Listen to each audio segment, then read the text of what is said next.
provisional government seized power in March 1917.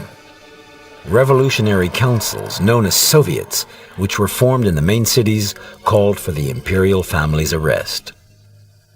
Nicholas II, henceforth Nikolai Alexandrovich Romanov, and his family were detained at their summer palace in Tsarskoye Selo. He thought that following his abdication, he'd be able to live in Crimea like any ordinary citizen. That was his first proposal. Later, in agreement with the provisional government, it was planned he and his family would leave Russia. Discussions were held with Great Britain, but unfortunately it finally decided against helping Nicholas II.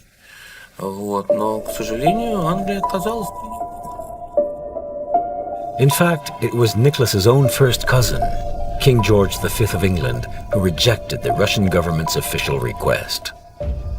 He feared his support for a deposed emperor would weaken the British monarchy. All the more so because strikes and social movements were gaining ground in England thanks to the impact of the Russian Revolution on left-wing political circles. Other European countries, including France, also refused for various reasons to offer asylum to the Romanovs, who found themselves at the mercy of an ever more radical revolution.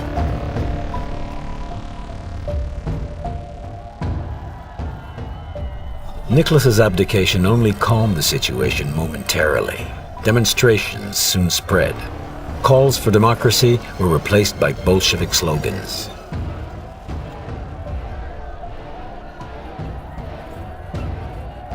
The troops refused to continue a war begun by a man they now referred to as the tyrant.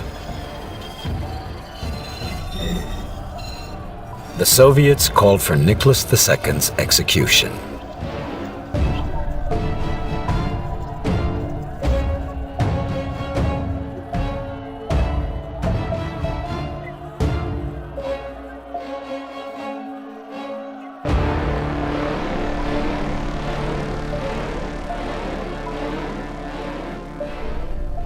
The Minister of Justice, Alexander Kerensky, refused their demands. He replied bombastically that he did not wish to be the Marat of the Russian Revolution. A radical socialist, he became Prime Minister and Minister of War in July. He felt sympathetic towards the imperial family and decided it was no longer safe for them to remain so close to Petrograd. The Soviets had blockaded the railway, and so he chose to exile the family to Tobolsk, a peaceful Siberian town far away from the revolutionary madness.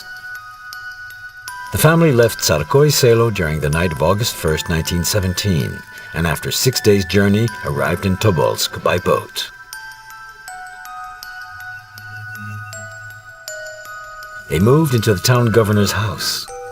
Once a day, the Romanovs were allowed to take a stroll in the courtyard that was surrounded by a high fence. Their domestic staff was reduced to the minimum. They had no more money. The inhabitants of Tobolsk, who still thought of Nicholas II as Tsar, provided the family with milk, eggs, and fruit. The Romanovs spent their time reading and writing.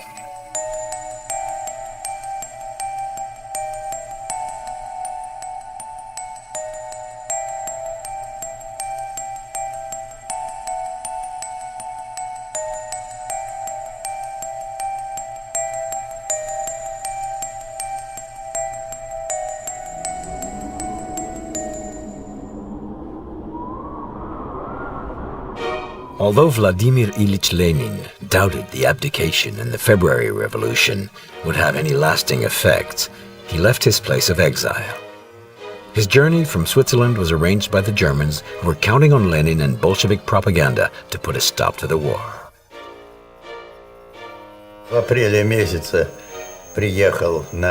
Lenin got to St. Petersburg in April, with the Germans' help. They knew exactly what they were doing. They helped spread the revolution in Russia.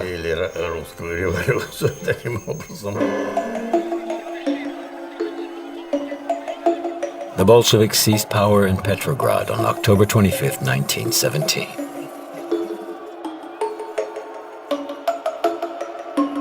The provisional government was powerless to prevent the coup d'etat, even though it did not have the full support of the people.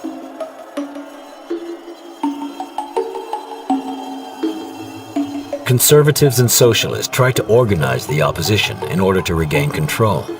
The Bolsheviks formed the Red Army, mobilizing it a few months later.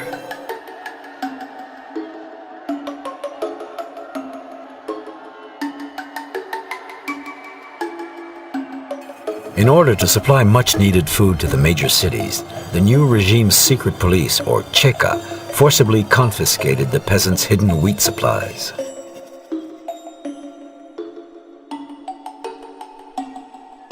A few months earlier, Lenin and the Bolshevik Party had seized power in the name of these peasants, who soon became the victims of the new regime.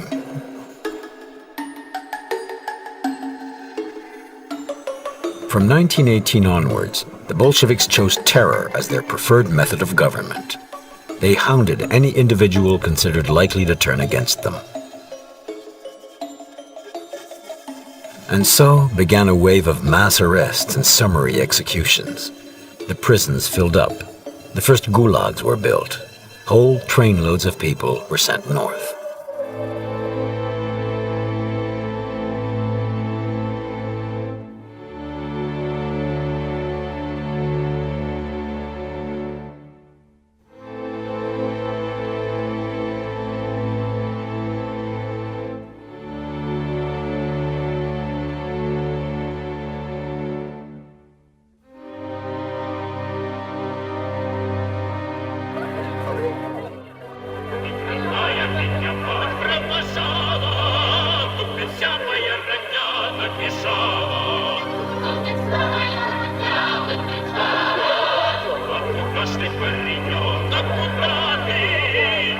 Nicholas II's situation became increasingly precarious.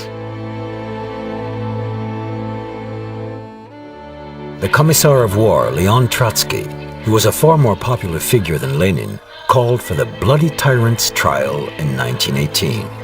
Inspired by the French Revolution of 1789, he intended to stage a spectacular trial with himself as public prosecutor, which would put an end to any remaining support for the monarchy in Russia.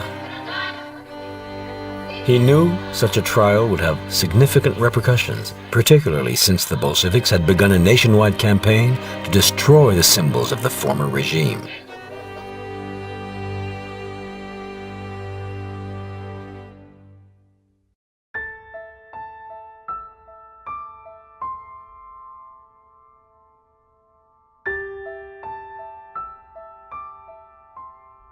Trotsky sent a regiment of Chekists to Tobolsk, led by the revolutionary Vasily Yakovlev, who carried a warrant signed by Lenin. Their mission was to bring Nicholas back to Moscow.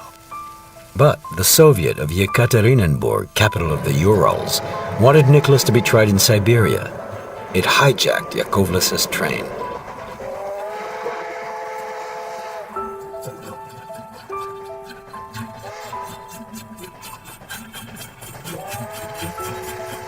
On hearing the train's destination had been changed, Nicholas declared, "I'll go anywhere except the Urals." He felt fear for the first time. The Romanovs arrived in Yekaterinburg on April 30th, 1918. The conditions of their imprisonment confirmed their worst fears.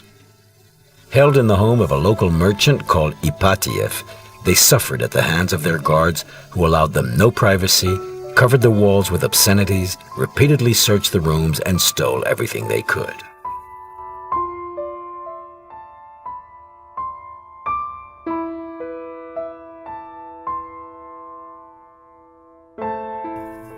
Nicholas drew the layout of the apartment in his diary. They had never lived in such close quarters before. The four Grand Duchesses shared one room, and Nicholas and Alexandra shared theirs with Alexei. At the beginning of July, the Urals Soviet appointed a new chief of detachment, Yakov Yurovsky. A Bolshevik and member of the Cheka, he was responsible for guarding Ipatiev's house. As the noose tightened around the imperial family, the Bolshevik situation also worsened. Thanks to foreign aid, the counter-revolutionaries, or Whites, had successfully organized themselves and were now fighting on the northern, southern, and eastern fronts. At Omsk, where many members of the Russian aristocracy had taken refuge, an anti-Bolshevik coalition formed the Provisional Government of Siberia. Yekaterinburg, which was held by the Reds, found itself in danger.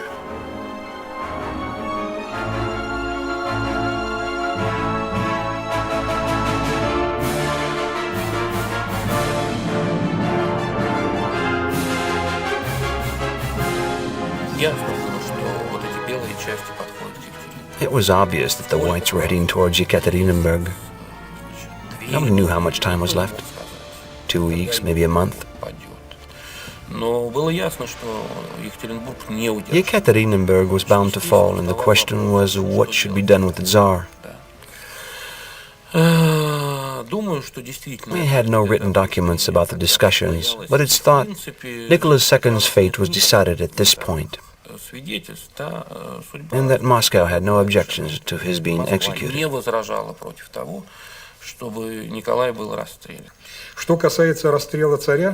The decision to execute the Tsar was taken with Lenin and Sverdlov's full agreement.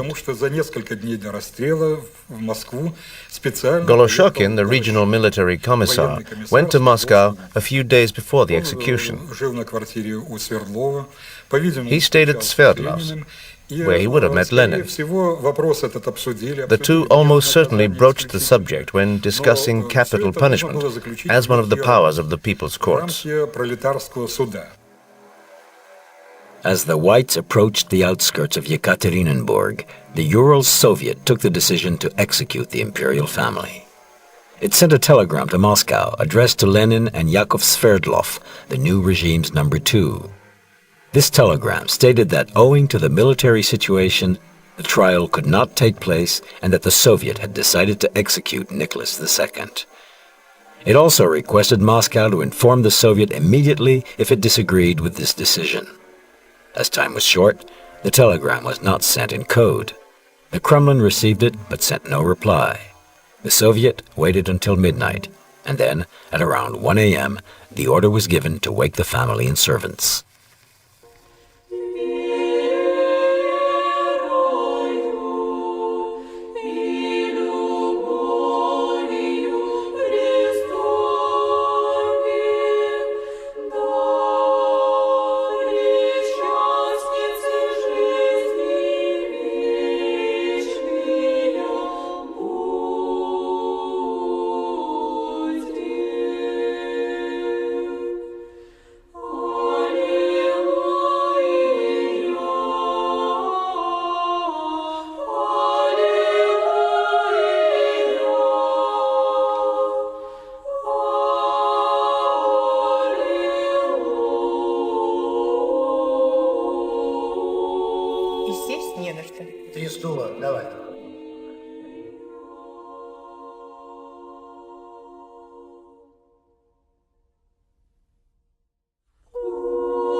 This is Yakov Yurovsky's personal account of the execution. Nicholas turned to the commandant and stammered, "What? What?" The firing began and lasted 2 or 3 minutes. Nicholas was killed instantly, followed by Alexandra Fyodorovna and the servants, then Alexei. 3 of his sisters were still alive. Something had made the bullets ricochet and fly around the room. It took almost 20 minutes to complete the task. When we undressed the corpses, we discovered that the sisters had been wearing garments full of jewels that had not been pierced by the bullets.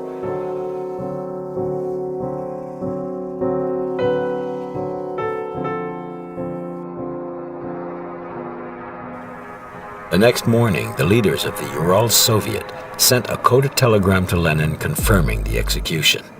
Moscow announced Nicholas's death in the press, adding that his family had been evacuated. Lenin and Sverdlov were kept constantly informed of events in Yekaterinburg, but they chose to leave no trace of their decisions.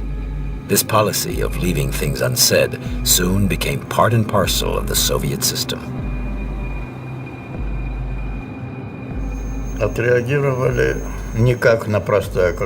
People did not take the news lightly. They felt respect for the victims. I can recall my grandmother leaning on a windowsill with her eyes closed.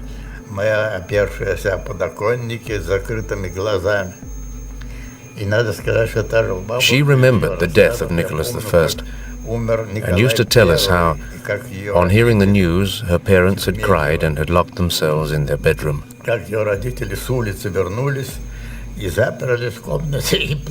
Exactly the same thing was happening again, 50 years later.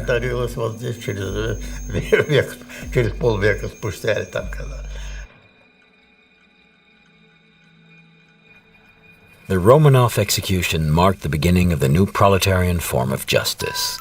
At the start of the Civil War, the Whites made considerable advances and recaptured Bolshevik-occupied cities where they discovered the victims of the Great Red Terror. They showed no mercy themselves. Atrocities were committed on both sides. The Whites recaptured Yekaterinburg a week after the Imperial family's execution. Nicholas Sokolov, a judge during Nicholas's reign, was ordered to investigate what had happened in Ipatyev's house. He began a thorough inquiry. He discovered that the imperial family had indeed been executed on the night of July 17th, and that the corpses had been taken out of the city to be incinerated before being totally destroyed by sulfuric acid.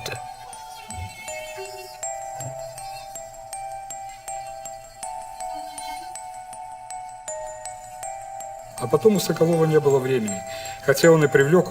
Sokolov had nearly 1,000 men at his disposal, he didn't have time to complete his inquiry as the Red Army was approaching Yekaterinburg. The Reds recaptured the city in the summer of 1919. Sokolov stopped his investigation and never took it up again, at least not in any direct way. Gely Ryabov, a police officer and personal advisor to the Minister of Interior, took up Sokolov's investigation 50 years later. Sokolov was a very honest, kind-hearted man, and above all, a real professional. But he was a man of a bygone age. He belonged to what we in Russia call the Silver Age. He had not been brainwashed like I was by Yeshov, Beria, Yagoda, and Abakumov. They totally destroyed my life. I'm a different type of man. I know how the Bolsheviks' minds worked. If Sokolov did not find the grave, it's because he knew nothing about their mentality. He was in the right place, and yet he didn't find it.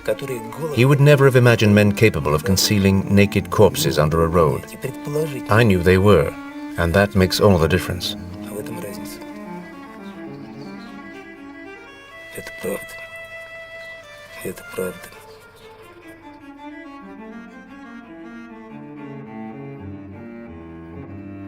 The Romanovs' execution was soon forgotten. The new leaders focused all their attention on the great famines which had decimated the population, the peasants' uprisings, and the difficulties of building a communist state.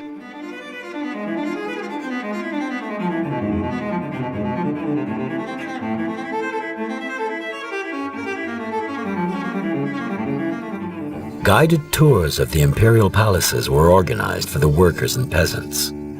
They were known as museums of proletarian vengeance. An image of the Tsars as drinkers of the people's blood gradually emerged.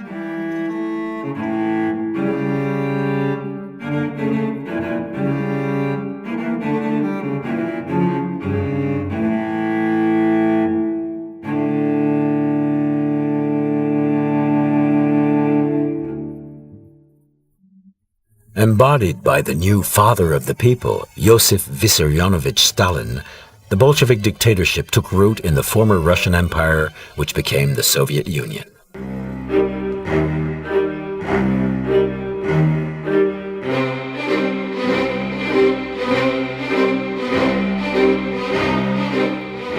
30 years of purges and communist propaganda created a new people, or rather, a new conformity.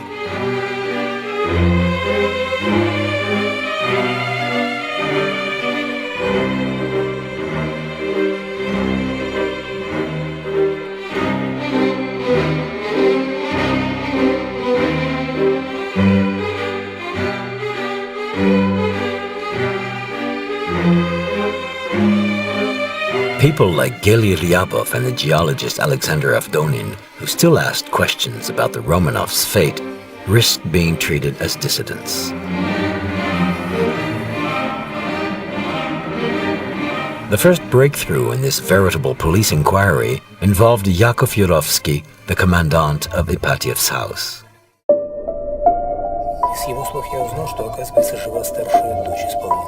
I learned that Yurovsky's eldest daughter was still alive, that she occasionally visited Yekaterinburg, and that she lived in Leningrad. On my return to Moscow, I got the militia to look for her. They located her and I went to see her in Leningrad. She was a fat, old woman with a deep voice. She said to me, "What do you expect me to say? Nicholas II was a bloodthirsty man. The party gave an order and my father executed it." Seeing that I was bitterly disappointed, she added, "Listen, I have a brother called Alexander who's a bit crazy like you. He's interested in all these things. Go and see him." So I did. We spent all day talking, and afterwards he said, "I'm going to offer you the note my father wrote at the time."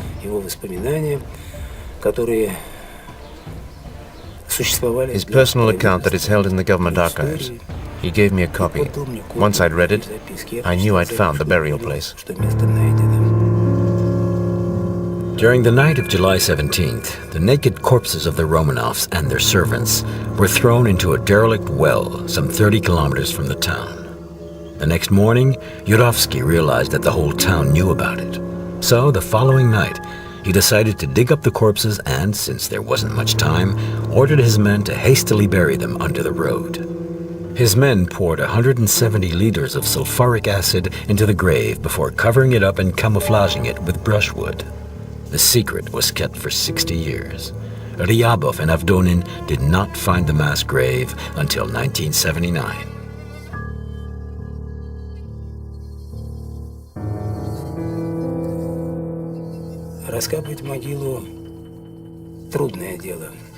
Exhuming a grave is always heart-wrenching.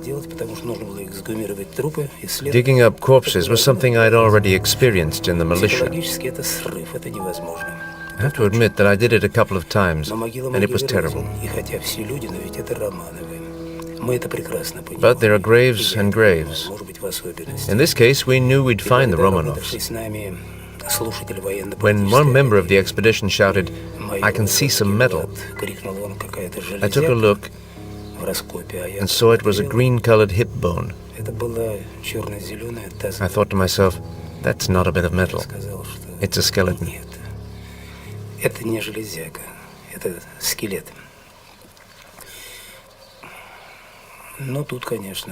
There were all sorts of reactions. Cries, despair, disgust.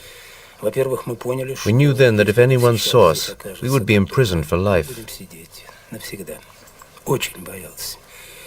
I was very frightened. As soon as I realized it was the Romanovs, everything became very real. I knew my life was hanging by a thread. Do you recall the conversation between Pontius Pilate and Christ in Bulgakov's novel? Pilate says to Christ, "Your life is hanging by a thread, only I didn't know which thread my life was hanging by." I was very frightened indeed. Ryabov and Avdonin did not mention their find until 1989. In July 1991, an official decision was made to exhume the corpses. The imperial family's remains were dug up without the media's knowledge. The team consisted of KGB specialists, Yekaterinburg policemen, and a few scientists.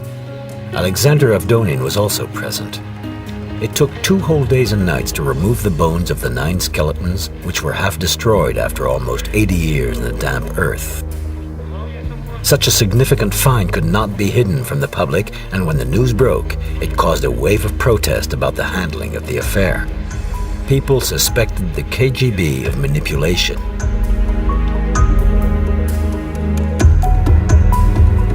A judicial inquiry was conducted in order to officially authenticate the bones.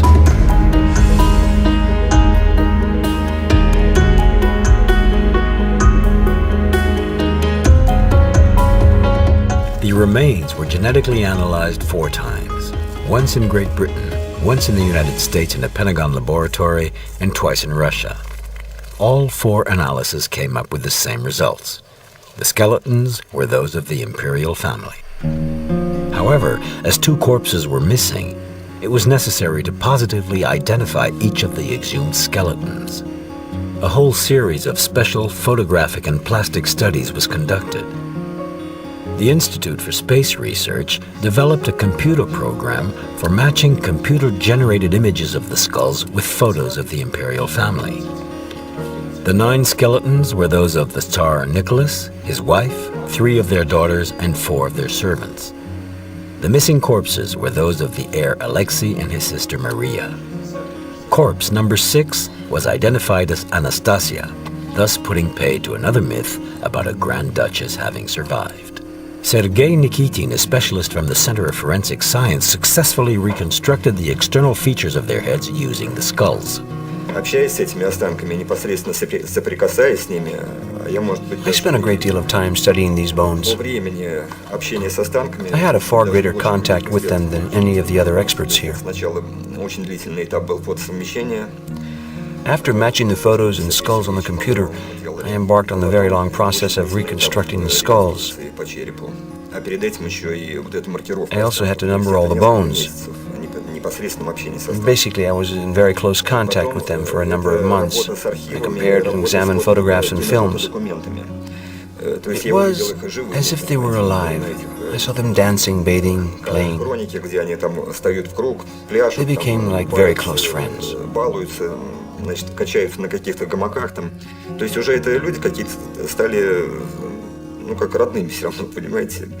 Now each time I see them, rather than thinking this is skeleton number 4, I refer to them as Nikolai Alexandrovich Romanov, or the Grand Duchess Tatiana. Naturally, I feel immensely moved by their fate.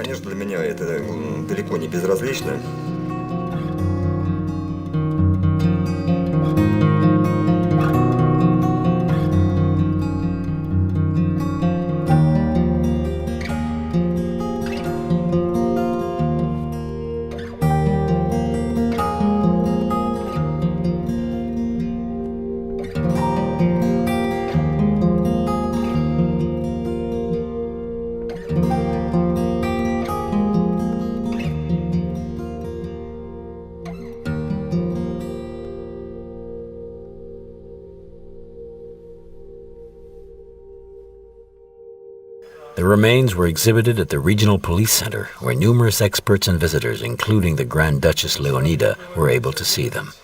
Leonida is the wife of one of Nicholas's nephews, considered by many Russians as the heir to the throne.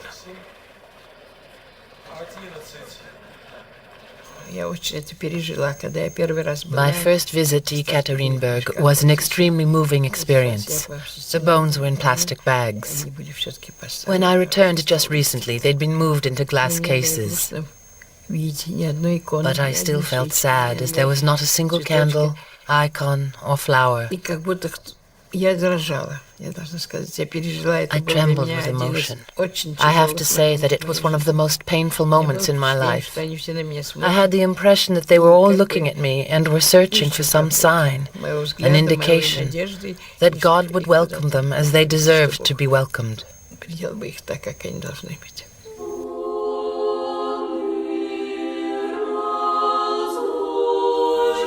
Ipatyev's house was demolished in 1977 on the orders of Boris Yeltsin, then leader of the Yekaterinburg branch of the Communist Party.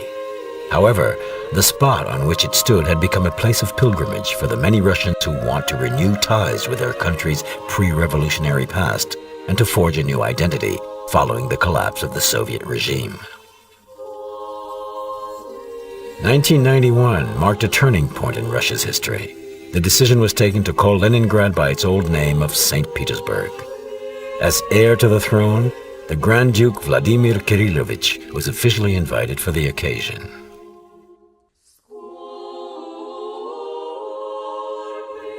It was the first time that a Romanov had stepped foot on Russian soil since the October Revolution. The Grand Duke Vladimir was so overcome with emotion that, just as we were climbing into the plane, he turned around, made the sign of the cross, and said to me, "If anything should happen to me, have me buried here. I have found my true home here. This is my homeland."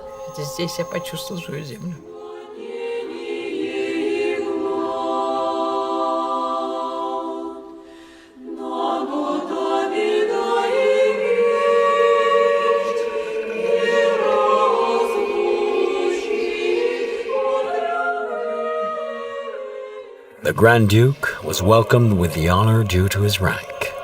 Although 70 years of communism have not managed to erase the memory of the Romanov family in people's minds, some Russians cannot see the point of restoring the monarchy.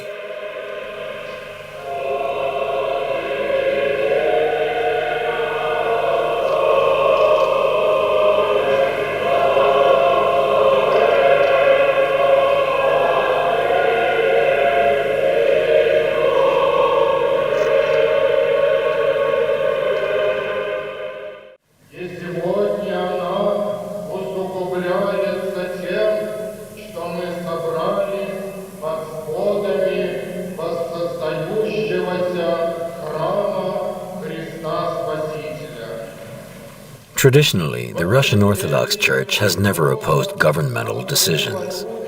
During the Soviet era, it was a question of survival. Today, it is a question of having survived. Nevertheless, it is divided over the internment of the Romanovs. Is this due to doubts about the remains' identity, or because it is wary of becoming too involved in clearing the name of a dynasty it supported unquestioningly?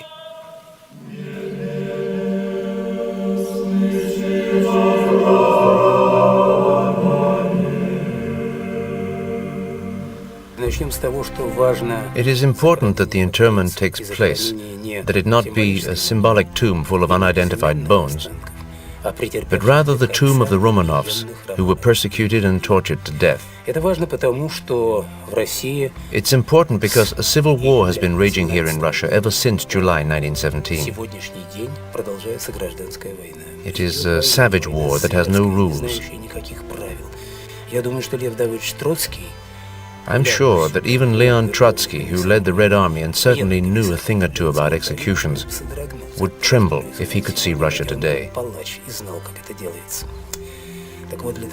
Above all, this interment is important because it will put an end to the savagery. It's a form of repentance proffered by the people of Russia. Quite independently of the question of religion or nationality, it represents a refusal by the people to accept murder as a principle of existence, as an instrument. The people must renounce violence. In Russia, the internment of the Romanovs also raises the question of Lenin's tomb. In 1924, the government decided to exhibit his corpse so that each citizen could pay their respects to the leader of the International Revolution. Over the past 74 years, more than 70 million people have filed past Lenin's mummified corpse. In 1924, the idea behind the mausoleum was to give the population the possibility of paying their last respects to the leader of the international proletariat. I don't think people have finished doing this even today.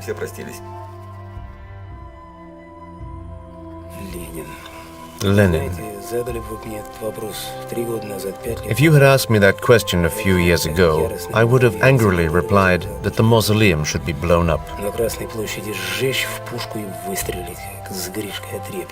Not now, though. I now think it is far better to leave Lenin where he is. Lenin is a monument to our unscrupulous, barbaric behavior of the past.